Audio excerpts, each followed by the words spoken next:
De Lucien Febvre, Martin Luther un destin, suite, l'Allemagne de 1517 et Luther, suite. 3. Luther devant l'Allemagne. Trop occupé à scruter sa conscience et à chercher sa paix, d'ailleurs et par surcroît, fort absorbé en 1516 surtout par 1000 soucis que lui procuraient ses fonctions, Luther, avant 1517, n'avait pas eu l'occasion d'analyser beaucoup, ni même simplement de voir se manifester son tempérament personnel. Y avait-il lieu d'ailleurs de parler d'un tel tempérament alors que l'Augustin docile et soumis n'avait pas fait encore sa découverte?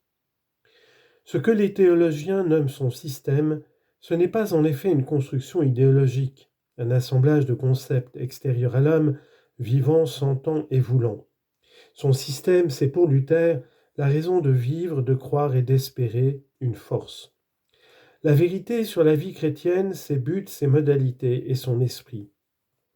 La vérité, l'homme qui affiche ses thèses en 1517 à la porte de la Schlosskirche de Wittenberg, cet homme sait qu'il la possède, ou plus exactement, il sent qu'elle est en lui. Certes, pour en formuler tous les aspects, il lui reste bien des rapports d'idées à définir, bien des analogiques à river. Les théologiens nous enseignent par quelles étapes passera son enquête sur les indulgences pour aboutir à la constitution d'une théorie achevée de la pénitence.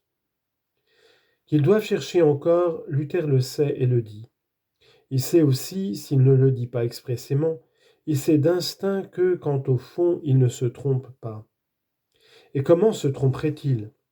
Il enseigne ce qu'il croit, et ce qu'il croit, c'est Dieu qui le lui a révélé. Cela, toute sa lettre du 11 octobre à 1517 à Albert de Mayence le crie d'un bout à l'autre, c'est la lettre d'un homme qui a Dieu pour lui, en lui.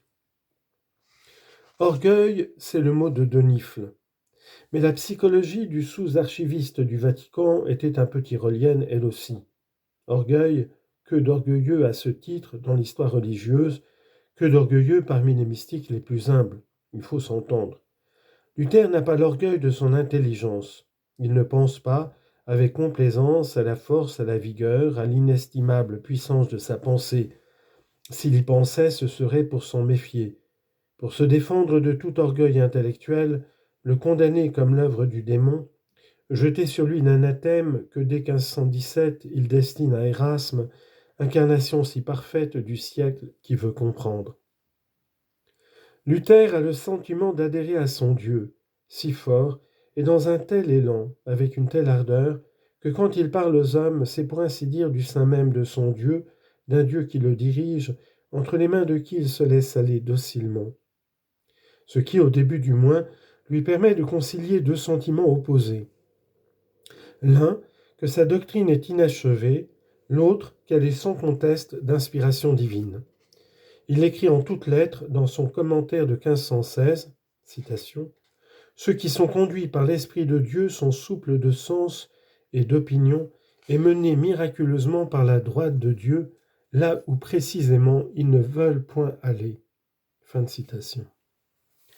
Petit à petit, du reste, cette doctrine se durcira et se fixera. Le 5 mars 1522, dans sa lettre fameuse à l'électeur de Saxe, Luther proclamera, citation, « Votre grâce électorale le sait, ou si elle ne le sait pas, qu'elle s'en laisse assurer ici.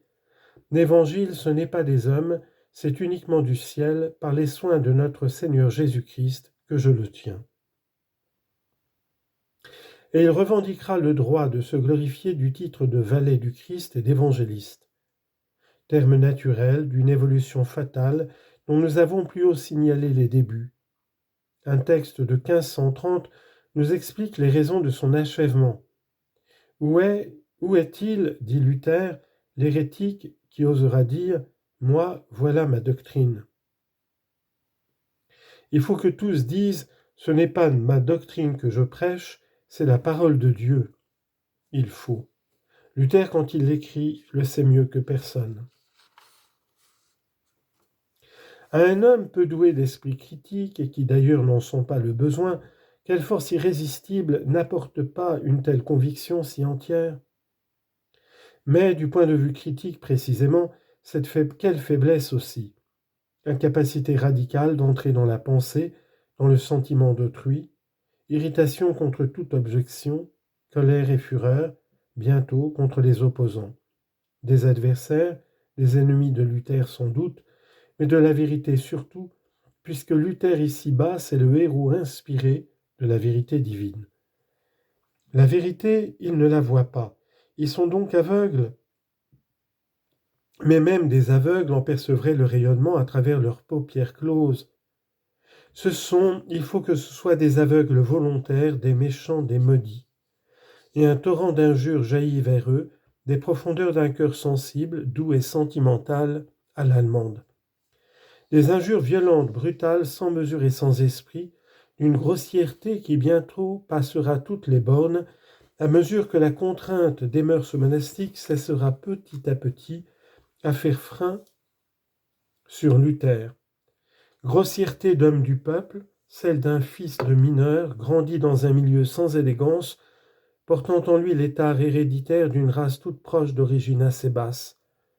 Peut-être aussi, dans quelque mesure, au début tout au moins, truculence de moine mendiant, habitué aux prises à partie directes, aux invectives débridées des prêcheurs en vogue, mais de bonne heure vraiment, il exagéra.